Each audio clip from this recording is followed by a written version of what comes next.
Hello, hello, hello. Good morning, good afternoon, good evening, good night.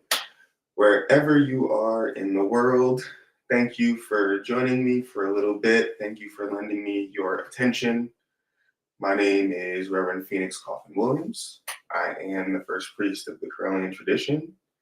And this is another segment dedicated to enhancing, fortifying, managing, supporting our relationships with our higher selves. Well, before we do that, I do want to go ahead and give a shout out and uplift my brother, Reverend Rolando, over in the Philippines. I've been checking out your work with the Peace Workers Conference over these past couple of days, and I am so proud of you. I am so proud of the work that you and everyone who has put that conference together.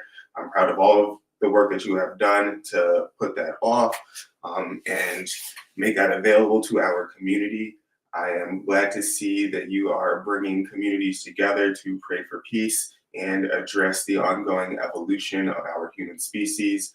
I am so proud of you. Thank you for everything that you do, everything that you have already done, and the work that will come from you still. So I just want to uplift you. Apu, love you, my guy. Um, So yeah, there's that. And also, if you are watching this right now, go ahead right here. If you were checking out this video on any Corellian TV platform or anything like that, you can just go ahead and follow the link back, and you will see the Peace Workers Conference that occurred over the past couple of days. So definitely check that out. It's not too late to add your energy, by the way, even though the conference might be over, it's not too late to add your energy. It's not too late to add your prayer to the prayers that were done in that conference over the weekend. And that's one of the benefits of having it, in a place where you could play it back, um, play those prayers back over and over and over again, add to them over and over and over again, and keep that magic and keep those intentions moving like a wave over and over and over again. So again, great work. The purpose for this segment was always going to be some more peace kind of questions.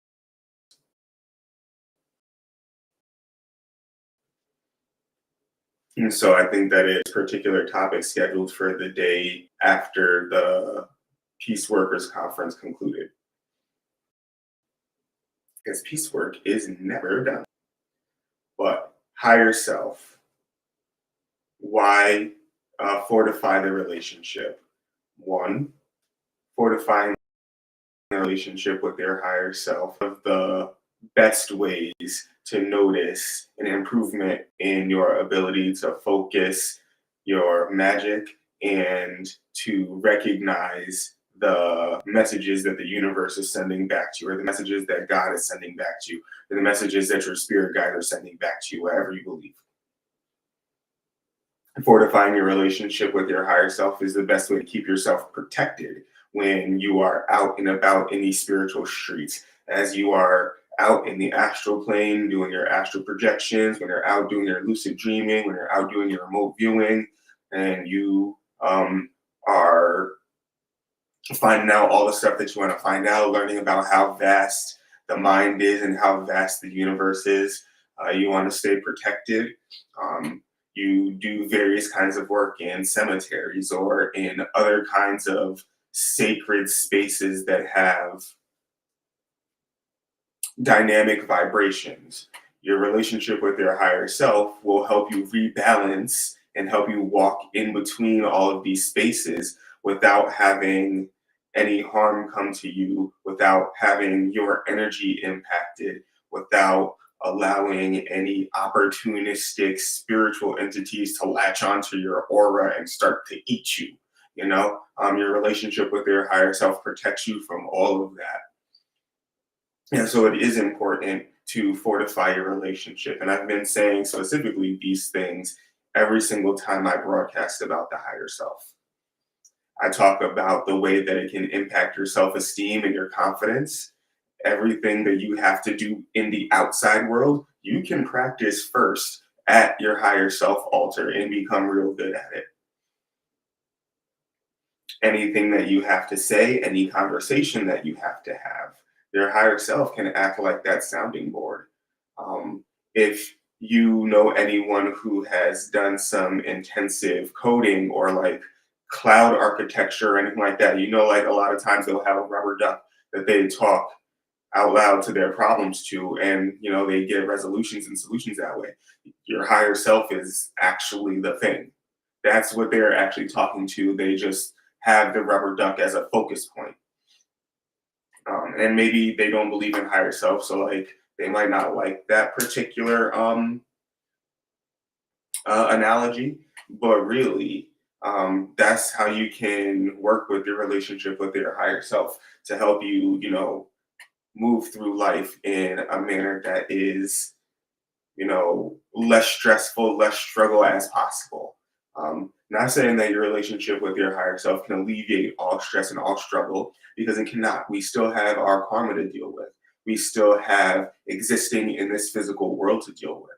But our relationship with our higher selves absolutely makes it so that we are in line with the spiritual construct, that spiritual energy that is specifically for our good and our good alone.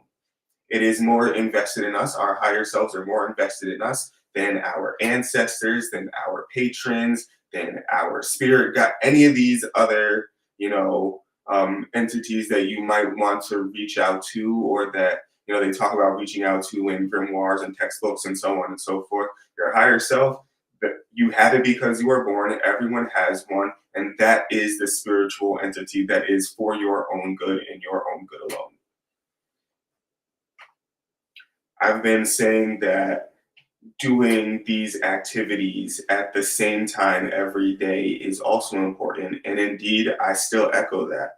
Doing your activities at the same time in the morning, at the same time in the afternoon, at the same time before bed, while you are building the habit is essential. Once you've got the habit, you might determine that, yep, you did your morning devotionals, but like right now in this moment, it's 2 o'clock in the afternoon, it's time for another prayer. That is psychism right there. That is the benefit of working with your higher, not only, but when you get that message or that feedback, you can follow. Yep, we did do our morning devotionals earlier today at around 8. It is 3:15 right now, and I just feel like I need to refortify, or I need to recalibrate, or I need to reconnect, or I need to do something with the energy around me to make the then that's what it is.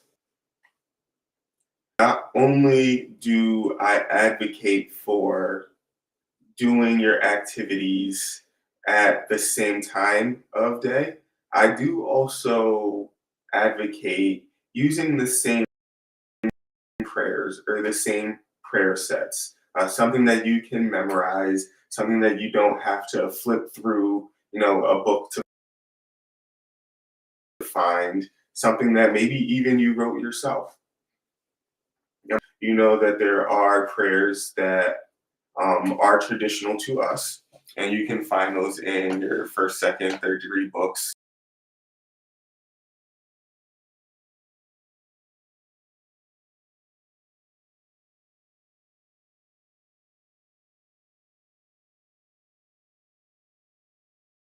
I've been moving with a standard. Higher self and I are united and complete. The veil is set aside. I accept that I'm the vessel for my soul's powers. I pledge to utilize them. I pledge to utilize them in accordance with order, justice, truth, balance, harmony, reciprocity, propriety, and I move in accordance with my Ma'at's proclamation.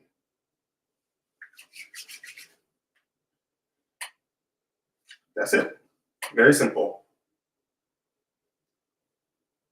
I did add today, for like maybe the first time, the recitation of the principles of Ma'at as a way of aligning myself and my attentions with cosmic order and harmony and balance. However, I have been, for the past couple of broadcasts, including, yep, in accordance with Ma'at. That is a nod to my service in the Kemetic pantheon and my attention to the Ennead and the deities from Kemet.